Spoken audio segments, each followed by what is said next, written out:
खरे पळोवपाक गेल्यार गोयचो सरकार जनते खातीर कांयच कामां करिना, तरी नवो वेंचून आयिल्लो आमदार मेन्झी वेगस गोंयच्या मुख्यमंत्र्यांची तुस्त करता। ही एक धक्कादायक गजाल जावन आसा अशें गोवा फॉरवर्डाचो फुडारी विजय सरदेसायचें म्हणणें।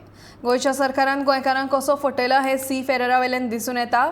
ज्या तारवट्यांनी आर्थीक नदरेन गोंयांत भर पडची आहा ताण डॉलर्स हाडून आर्थीक नदरेन गोंयची वाड केल्या।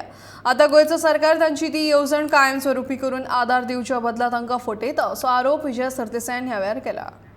I'm surprised and I'm shocked that the new MLAs are going overboard to praise the Chief Minister, who is actually not working for the people of Goa. The Seafarer scheme is a clear example of how the government cheats Goinkars. Cheats Goinkars who are a community who have contributed to boosting the local economy through inward remittances.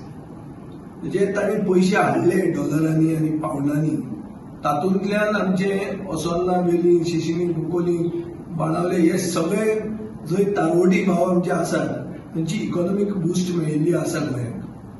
गोंयचो सरकार आज मेरेन तांची scheme permanent करना आनी दाखोवन दिता की गोंयच्या सरकाराक ग्रॅटिट्यूड ना। हे कम्युनिटी कडेन कम्युनिटी म्हळ्यार हे तारवडी कम्युनिटी कडेन ज्या लोकांनी गोंयकारा खातीर गोंयची इकॉनॉमी बूस्ट करपा खातीर खूब केलां आनी आतां तांकां जेन्ना आदार जाय तेन्ना सरकार आदार दिवपाक तांकां सारको ना।